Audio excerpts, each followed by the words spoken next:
এই ঠান্ডায় সবথেকে পছন্দের রেসিপি হলো সরসোঁ দি শাগ আর মাক্কে দি রুটি।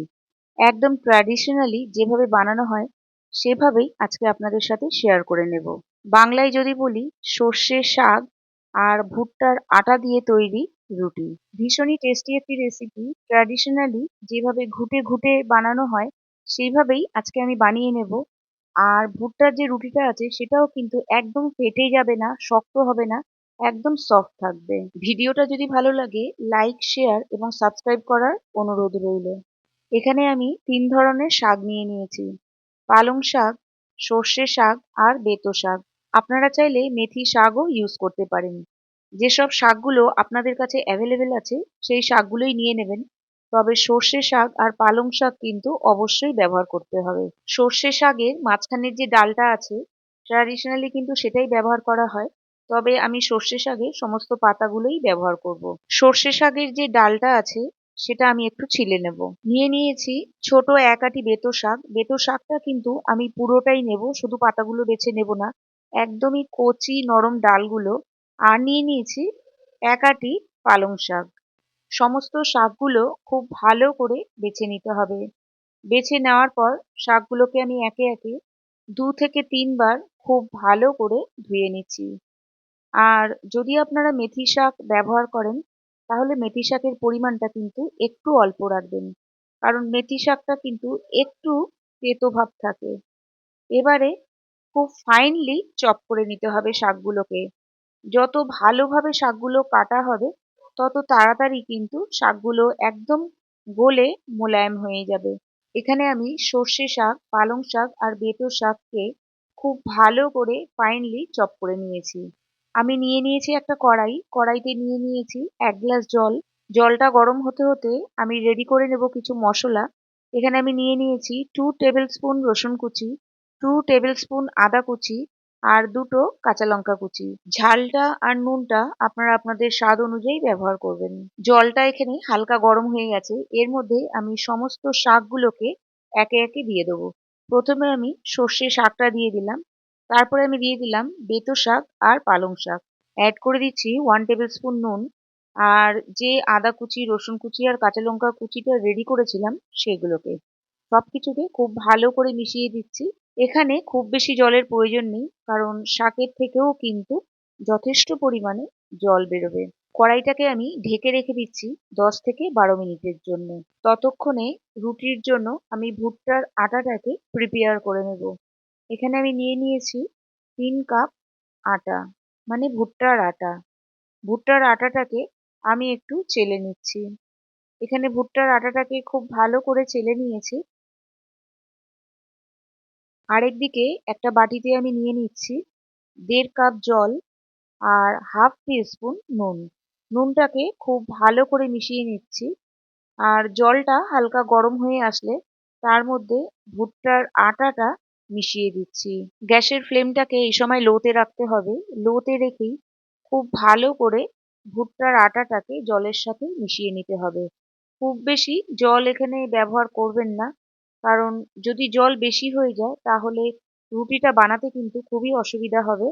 কম হলে ওপর থেকে ২-৩ চামচ গরম জল ইউজ করতে পারেন।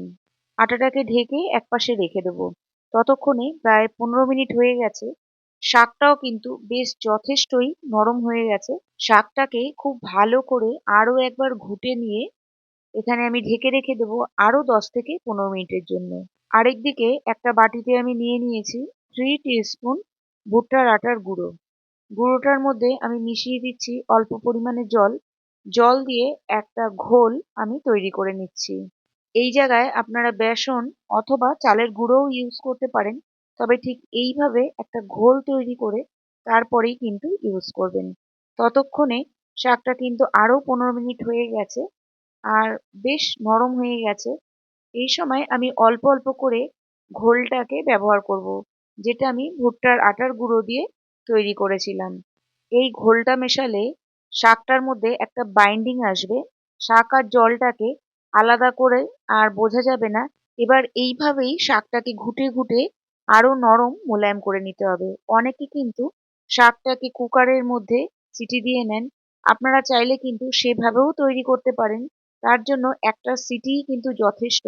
তবে ট্র্যাডিশনালি কিন্তু ঠিক এইভাবেই ঘুটনির সাহায্যে ঠিক এরকম ঘুটে ঘুটে কিন্তু শাকটা তৈরি করা হয়। এইভাবে আপনারা কিন্তু ফ্রিজে ১ সপ্তাহ রেখে দিতে পারেন। আর যখনই মন চাইবে ফ্রিজ থেকে বার করে তড়কা লাগিয়ে ইউজ করতে পারেন। এবার আমি শাকটার মধ্যে একটা তড়কা লাগিয়ে নেব। তার জন্য নিয়ে নিয়েছি একটা বড় সাইজের পেঁয়াজ কুচানো, 2 টেবিল স্পুন রসুন কুচোনো, 2 টেবিল স্পুন আদা কুচোনো আর ২ টো কাঁচা লঙ্কা কুচোনো। এরপর একটা কড়াইতে নিয়ে নিয়েছি 2 টেবিল স্পুন ঘি, 1 টেবিল স্পুন বাটার। ঘি আর বাটারটা খুব ভালো করে গরম হয়ে গেলে এর মধ্যে আমি দিয়ে দিয়েছি ৩ টে লাল শুকনো লঙ্কা আর দিয়ে দিয়েছি যে আদা, রসুন আর কাঁচা লঙ্কাটা কুচিয়ে রেখেছিলাম সেগুলোকে। কন্টিনিউ নাড়াচাড়া করতে হবে যতক্ষণ পর্যন্ত না হালকা একটা লালচে রং চলে আসে। রসুন আর আদার মধ্যে হালকা লালচে রং চলে আসলে তার মধ্যে আমি অ্যাড করে দেবো পেঁয়াজ কুচোনোগুলোকে।